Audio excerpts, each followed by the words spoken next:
Any New Year's resolutions for 2022? We want to do this year is just make sure, like, I'm kind of coming into the last couple of years of my athletics career, so I want to make sure that I leave no stone unturned. I suppose we would like to start at the beginning and find out where it all began for you. I'm most curious about your life when you were my own age. And when you were in school, what subjects did you enjoy the most and what careers had you ideas of pursuing? Athletically, performance-wise, when I was your age, I was like nowhere near an international athlete. I was barely even a good national level athlete. And it wasn't until I was probably about 18 or 19 that I actually started to progress in the sport. So like I've been doing athletics for years since I was about 8 or 9. And my parents are very encouraging for me to try out loads and loads of different sports. So I tried out soccer, football, hurling, basketball, and I actually did rugby and athletics for a number of years, side by side. And then it wasn't until about 6 year when obviously studies started to kind of take a bit of a hold, and I had to choose between rugby or soccer, or rugby or athletics. And I chose athletics because it was, for me, athletics was very much back then a social thing. It was kind of, I wasn't that competitive. I was much better socially. It wasn't until I was about 18 then I started to kind of focus more on athletics. I actually moved to University of Limerick then to study mechanical engineering, and I wasn't really sure was athletics a thing for me then. Even I kind of was contemplating giving up because I'd moved to college. College life, there was a lot of new things I could try out. I wanted to be going out with all my new friends from college, a couple of nights a week, which everyone seemed to be doing. And, athletics was kind of holding me back from that. So I remember having a conversation with my parents thinking, okay, I've made up my mind. I kind of want to give up, and just put my time elsewhere. I wanted to go and join like the motorsport society, or I wanted to go on a snowboarding trip, and I wanted to go surfing, and all these kind of things that I would like to try out. And my parents said, look, give it one more year under these coaches. Like my older sister Jessie was a fantastic athlete. She was the international athlete in the family for years, and they said these new coaches that Jessie's moved to in the University of Limerick they worked really well for Jessie. Why not give it a go? So I did. I gave it a year, more so kind of because I was nearly more scared of my parents, saying no to my parents than anything else. And that year I ended up at my very first international competition at the European Junior Championships. And I haven't looked back since. And when I was your age, I was full sure, I loved maths, I loved physics. And they were my two favorite subjects, I'd say. I would have liked to have done applied maths, but I did construction studies instead because it clashed with some of my other subjects in school. And then I went on to do mechanical engineering. And when I was your age, I thought, I would be, go to college, get a job as an engineer. To be honest, when I was younger, like when I was in primary school and in the early years of secondary school, I wanted to be a digger driver. That was my A1, like number one career path. And even still to this day, I'd be happy doing that. But athletics took on this whole new journey that I never, ever thought it would. Like I remember we had a physio came to visit our training squad, like our club when I was younger. And he asked us, okay, hands up, who would like to go to the Olympics? And there were a load of people put up all their hands, and I've kept mine firmly by my side. I did not put my hand up. And here I am, however many, 10, 15 years later, and I've been to 2 Olympics. So it's crazy how things have kind of progressed. Who was your biggest influence when you were 15, 16 years old? I think my biggest influence was definitely my parents, because I really did look up to them. My dad was he was quite strict, but he was also very reasonable, and he was a big influence on me. And my mum was very, very encouraging. She wasn't as strict, and she used to really be, she would be my kind of shoulder to cry on if I ever needed it. And they're the ones that really kept me in the sport. And that's from when I was about 17, 16, 17, 18 in particular. But when I was younger, they were, constantly driving me around. If I ever needed information, I could go to them and ask them. But also, I only really kind of realized this in the last couple of years. My older sister was also a big, big influence on me, because she she was the athlete in the family, and I kind of followed in her footsteps. She made me realize that going to all these international competitions, going to the Olympics was all possible because she had done it all. She had been there. And I saw firsthand that there was no magic formula. It was just kind of hard work, determination, and a good mindset that kind of got her there. And I was able to, follow on from that. Paul O'Connell was my kind of idol as such, just going up through the years, because he was the captain on the Munster team at the time. And I just thought while he was such a big, strong and aggressive looking man, on the pitch he was extremely respected and extremely respectful. He was commanded that respect as a captain. Yeah, I think now at the same time I read his book actually, and in training apparently he was very aggressive and he could lose his cool, but he always managed to seem to kind of keep it together, I think. Just seeing anybody in the green vest, like I remember the years of David Gillick, Paul Hession, Derval O'Rourke, they were big influences on me when I was younger, as an athlete, because I was like, it was just so cool. What events were your favorite when you were younger, and how did you settle on the 400-meter hurdles? My favorite events when I was younger were probably the short hurdles. So I think when I was younger, it was about 80 meters. So 80-meter hurdles and the high jump. So I did a high jump for a long time. I tried out every single event that I possibly could, and I wasn't quite fast enough for the short hurdles as I started to get older. Everyone else started getting faster, and I just didn't have those fast twitch muscles or whatever. And I had a decent hurdle technique. On the track probably three days a week, and say on a Monday it's usually a speed session, so it'll be much faster. There'll be shorter runs, anything less than maybe 400 meters. So like tonight, for example, we just have a one-off run over 300 meters, and then on a Wednesday it's technical, so that's usually when I'll do hurdles or block work or running technical work. And then on a Thursday we do speed endurance, so it's much, it's longer stuff.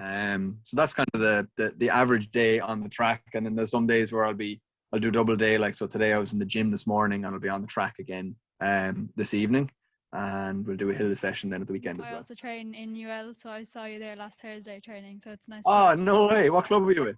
Duneen. Oh, nice one. Yeah, Fair play. What event are you doing? 200 and relays. Oh, nice one. Sure, we'll have to get a photo the next day. If you're down there again on Thursday, get a photo. The only time I would kind of not run for fitness is if I was injured and I had to go into the pool to do aqua jogging, or if I had to go on the bike or the cross trainer for any of those extra kind of sessions. Or if, we'll do one or two 5K, usually one 5K run in the week.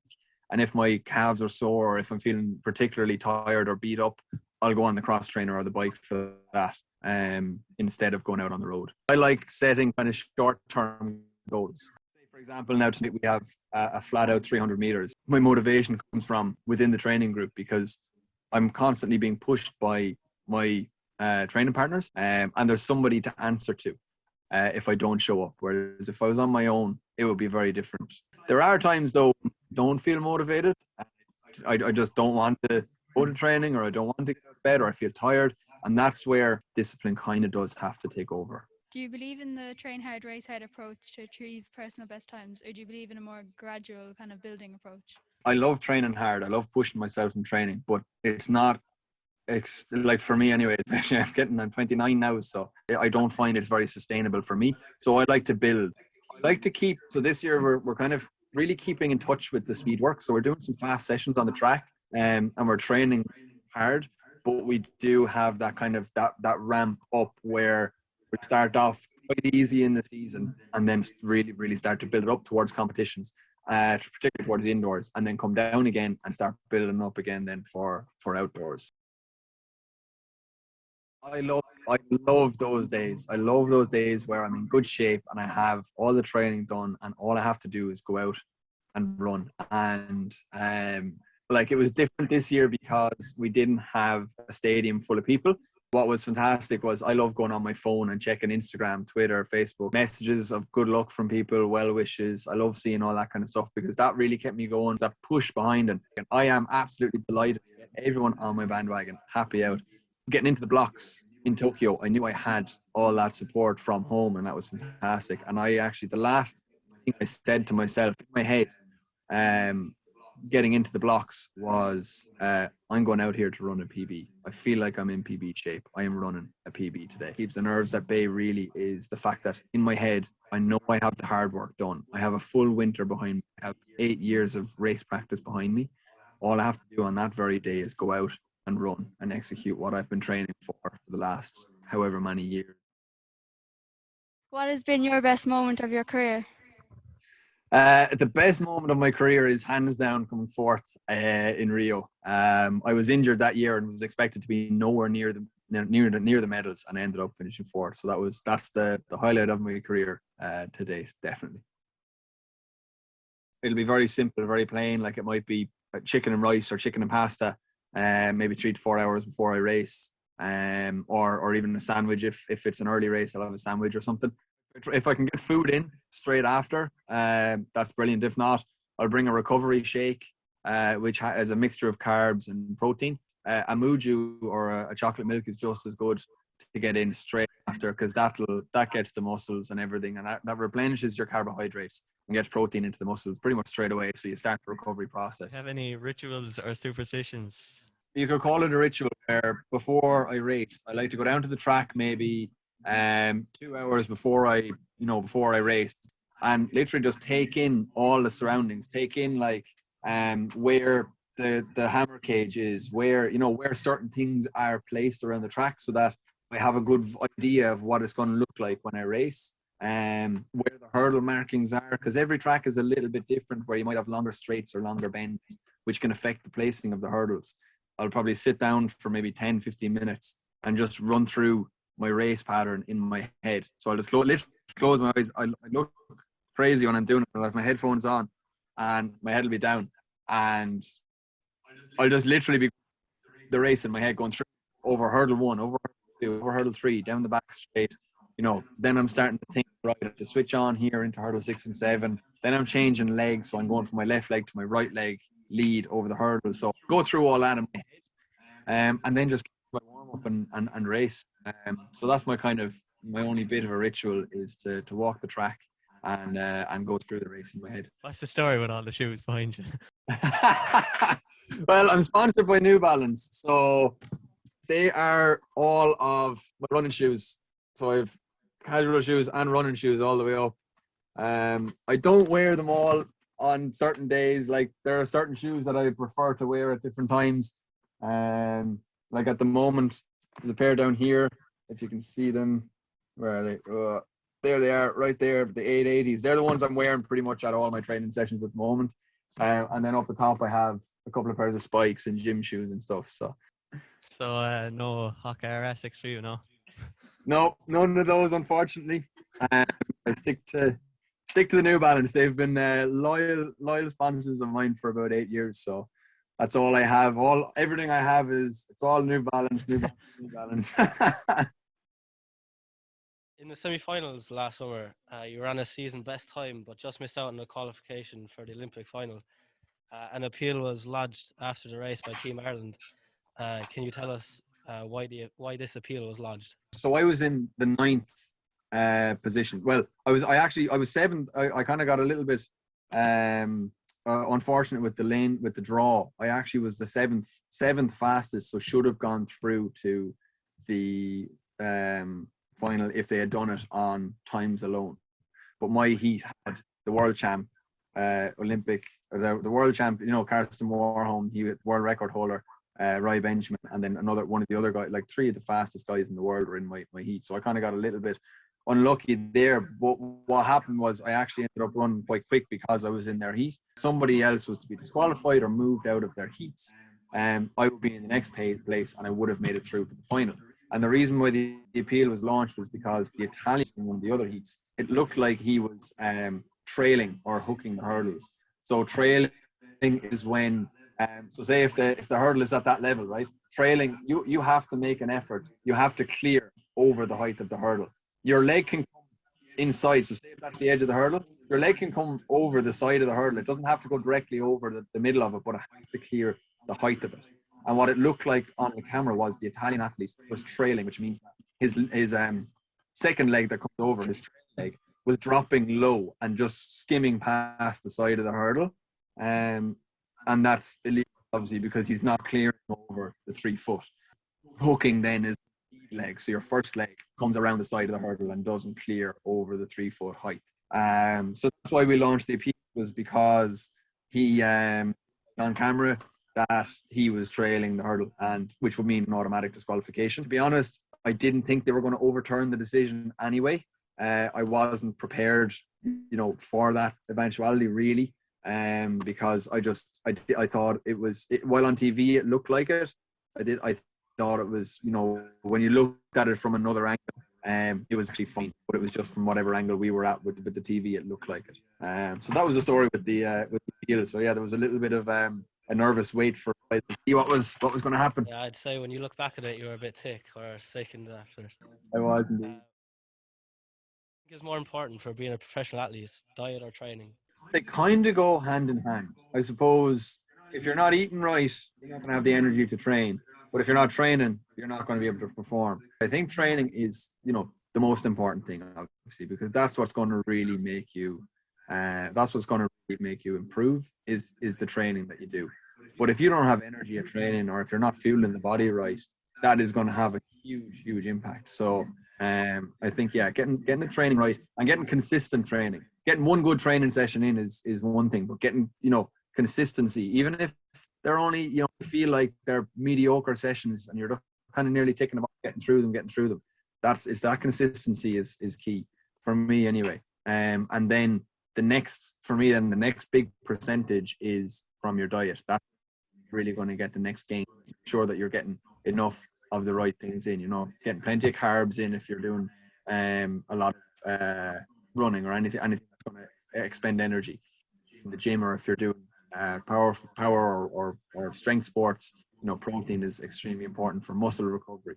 And then of course making sure you're getting enough vitamins and minerals from fruit and veg to make sure that your bones and muscles and tendons and your immune system are all going to allow you to train. Because obviously if your immune system is shot, you're going to pick up bugs, you're going to get sick, you're going to get ill.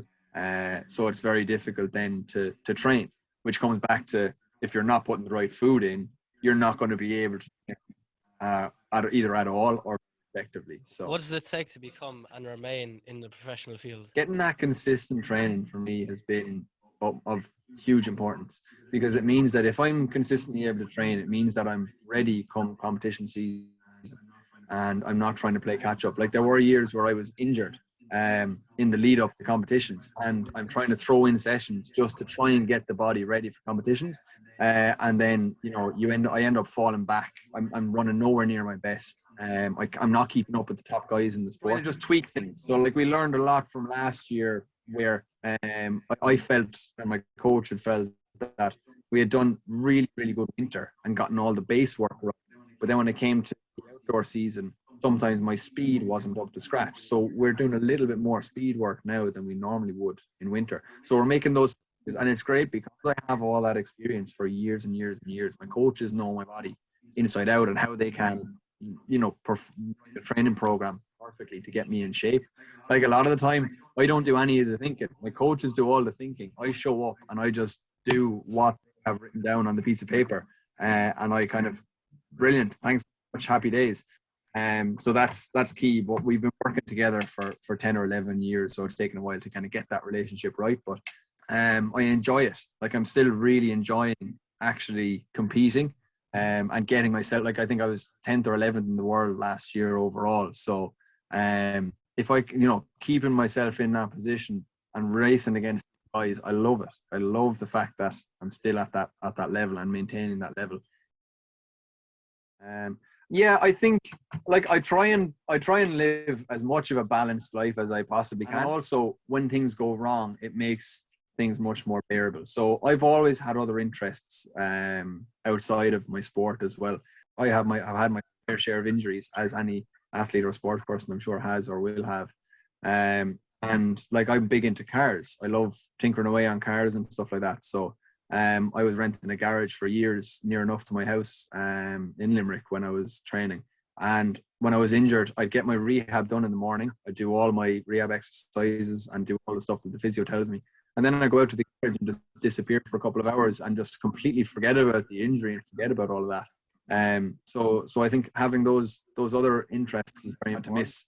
Birthday parties, I've had to miss anniversaries, I've had to miss wedding afters, different things like that over the years. I haven't been able to go out every Saturday night with all the lads. But at the same time, I still try and get out. Maybe once a month, I get a good night out with the lads and enjoy it, and then settle back into the rhythm again. So like even yesterday was my day off, so myself and my girlfriend went surfing in Hinch, and that's just something that a normal person would do. Like if I was very strict on it, that's wasting energy that I could be putting into training today, say. But at the same time, it gives me something else to think about. It just helps me to maintain and feel normal. So while I do make a huge amount of sacrifices with regards to making sure that I'm at top notch, mentally sometimes you need to pull away a little bit. So yeah, I eat very healthily and I eat a very good diet to make sure I'm getting everything in. At the same time, I'm not going to say no to a few sweets or a few jellies or a packet of crisps now again. Do you know what I mean? Your dream car, actually, or your favorite I'd car? love Nissan GTR. And what are you driving That now? would be one. What am I driving now? I'm driving a Range Rover, actually. My name's Dylan Malone, anyway. How are you doing? Are you happy to continue with questions? Yeah, keep going. I have a good while yet. Yeah, perfect. Is there any quote or mantra that feels you when you most need it? My mother actually kept repeating it to me and saying it to me when I was injured in particular, and it kept me going. And it still does. If I'm having a bit of a down day, it keeps me going. And it's just that to not bother worrying about anything I can't control, and and do what I can on that given day, right? So when I was injured, for example, it was very tough because I was in the middle of a very, very important training block and I couldn't train at all. And my mother just kept saying, "Why are you worrying about it? Don't be worrying about what everyone else is doing and what you can't control, where you are right now. You are where you are, you're injured.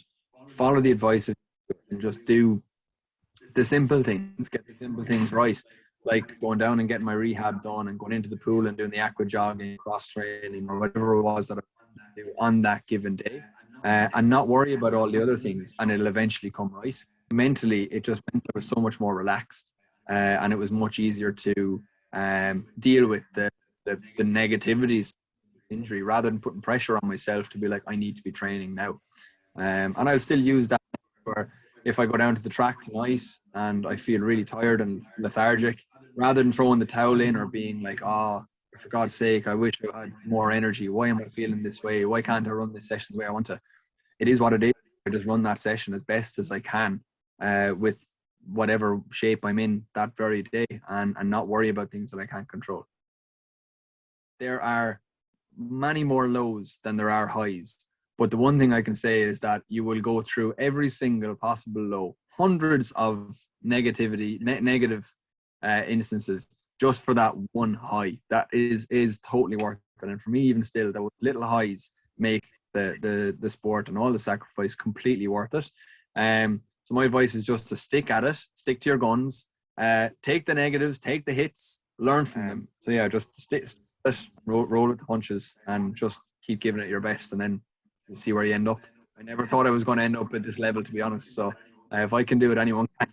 Is there any advice you would give to young people with regards to supplements? If I can get food in straight after training, rather than a shake or a protein shake or whatever else, is the best approach. There are a lot of added sugars and additives in a lot of products. Just make sure you're not taking anything that has too much basically crap in it, and only really use the shakes and stuff or supplements as an extra thing or an added in if you can't get food into you.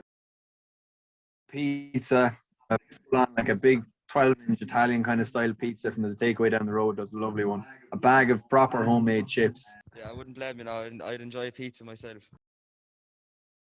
And Something with a heavy beat, like AC/DC and race day. Yeah, I always have That's headphones on perfect. me. Thanks very much, Tom. Yeah, hopefully September, October I might get a marquee set up in my parents' garden and have a big party, a big szechuan, Not so bad. because it'll be a celebration of the summer as well as a 30th birthday. Thomas, in the documentary Horizon Tokyo, you teamed up with Jarlath and where you spoke about the effects of COVID-19 on you and your fellow athletes. So my question is, Yeah. can you explain what the Olympic Village was like in Tokyo and how is this different to other Olympics? When I was in Rio, it was all very open. The food hall was massive, and there were just like, imagine Hogwarts tables the whole length of the thing, and it was just you pick your spot and you sit in. When you're in the village, it's great because it's in the first few days it's really cool because you're surrounded by the best athletes in the world in every single sport, which is really quite amazing. But it does become quite boring because you're kind of stuck in the one area all the time. It's almost like a compound that you're stuck in, and the only bit of crack that you get outside of your apartment, say, or outside of training is when you're down in the food hall. So whereas in Tokyo this year, it was very, very different because there was screens between everybody. We were all spaced out. We weren't really allowed to stay in the food hall for too long because if you became a close contact even with somebody else, that could mean you would miss out on running. So all that stuff in the Olympic Village was very, very different. There was no real social areas, like years before there was PlayStations, pool tables set up in different areas. None of that was going ahead. So it was very much a solo thing. We weren't really able to go and watch other sports. Like we could go and watch athletics, but that was it. Once we were finished, we could go and watch athletics, but we couldn't watch any other sports. So it was very different. It like compared to Rio, it was a little bit of a step down, but at the same time, I'm just glad it went ahead at all with everything that was going on in the World Cup. I was expecting the plug to be pulled and it wouldn't go ahead at all, and it would be Paris 2024 would be the next Olympics. So, and my final question, Thomas, are you still in full tilt for training at the moment, and is it your hope to qualify for Paris 2024? Yeah, I am indeed still full tilt. So I've qualified already for Oregon World Championships next summer, and Europeans are also on next summer. So I'll have those to aim for this year. And then I'm hoping, that the body is going to stay right and that I'll qualify for Paris, fingers crossed, and make it a third Olympic. Hi Thomas, I would just like to thank you on behalf of everyone that's here for doing the interview with us today. We all really enjoyed it and it was so interesting and it was really educational. We'll have a big job summarizing it for everyone. Just like thank you because it was a really great No problem. experience. Cheers, lads. Thanks very much for having me on, and sure I might see you in April or May. Never know.